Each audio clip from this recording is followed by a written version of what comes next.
ប្រពន្ធសម្លាញ់អើយបងគិតថាសុំអូនទៅដល់មានជាមួយមិត្តភក្តិនៅថ្ងៃស្អែកនេះណាអូនតើអូនក៏ចាំមិនដែរខ្ញុំគិតថា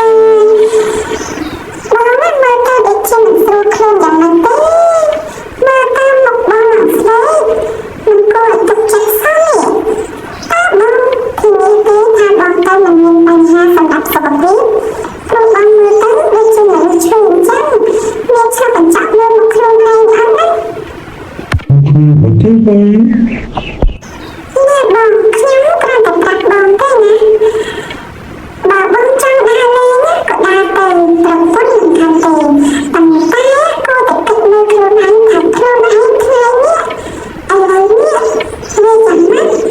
ខ្ញុំមិនចង់និយាយទេពីព្រោះបងនឹងខាតមិនជាជាងខាតប្រពន្ធទៅទៀតបងមានគិតពីអារម្មណ៍ខ្ញុំទេខ្ញុំเคยបារម្ភបងគ្រប់ទេតាំងពីហូបចំណីអាហារតាំងពីផឹកទឹកខ្ញុំតែងតែមើលបងថែបងចំណិតប៉ុន្តែបងវិញមិនខ្វល់ពីខ្លួនឯងសោះហើយមិនទៅកើតដាក់ខ្ញុំចំណិតខ្ញុំសើចស្អាតណាស់ខ្ញុំមិនចូលចិត្តទេណាប្រពន្ធសម្លាញ់កុំនិយាយបែបនេះបងមិនមានអ្វីក្នុងខ្លួនទេបងធម្មតាទៅហើយបងសម្លាញ់ប្រពន្ធខ្លាំងណាស់បងតែតែស្ដាប់តាមប្រពន្ធជានិច្ចហើយដើម្បីអូនគិតអញ្ចឹងហើយដូចជាថាបងមិនស្ដាប់តាមអូនបងស្ដាប់តាមអូនគ្រប់ពេលអូនកុំនិយាយដល់បងបែបនេះបងភ័យណាខ្ញុំមិនដឹងជាមានរឿងអ្វីទេខ្ញុំតែតែគិតច្រើន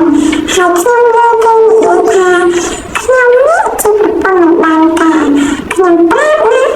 កុំឲ្យខ្ញុំលេងពីមាត់តែណាក្តៅឲ្យតែនិយាយខ្ញុំមិនទុកមុខឲ្យអ្នកនោះទេកុំឲ្យខ្ញុំជួបសារអតិបានណាក៏ដោយខ្ញុំមិនលើកឡើងទេ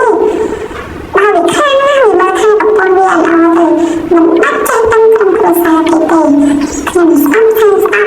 ហើយមកជួបប្តីឯងនេះរំបន្ទងទៀតហើយមិនដឹងជានិយាយថាម៉េចមកអូយហាក់ហើយនេះសាប់តាំងពីណាមកនឹងតែមករករឿងបងនៅផ្ទះពេញមួយថ្ងៃហើយនេះឆ្ងល់ណាស់ហើយមានរឿងអ្វីកុំមកចេះកំហឹងលើក្រុមគ្រួសារវិញមិនฟังទេអូនខ្ញុំខំអธิบายតាមក្បត់ណាដែលនិយាយពីខ្ញុំណា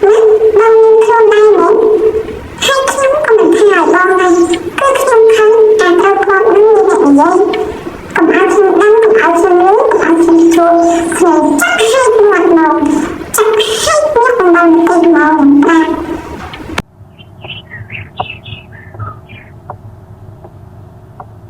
កំឡុងតែប្រពន្ធគេលេងតែបៀបានមកដាំស៊ីបើដល់ជាពួកវានិយាយយ៉ាងម៉េចទេហើយខ្ញុំធ្វើការកលំលឹកប៉ុណ្ណឹងហើយនៅពួកវានិយាយពីខ្ញុំទេខ្ញុំមិនយល់ទេបងអូនผมគិតច្រើនពេកប្រពន្ធបងល្អប្រាជ្ញាហើយសំខាន់បងស្រឡាញ់អូនសំខាន់គ្រួសារយើងមានក្តីសុខ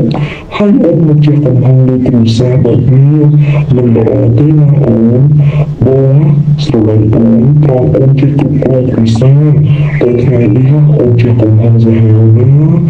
ធីតាអើយកុំធ្វើបែបនោះទៀតមិនល្អទេណាអរគុណដែលបងជាឆាវអរគុណដែល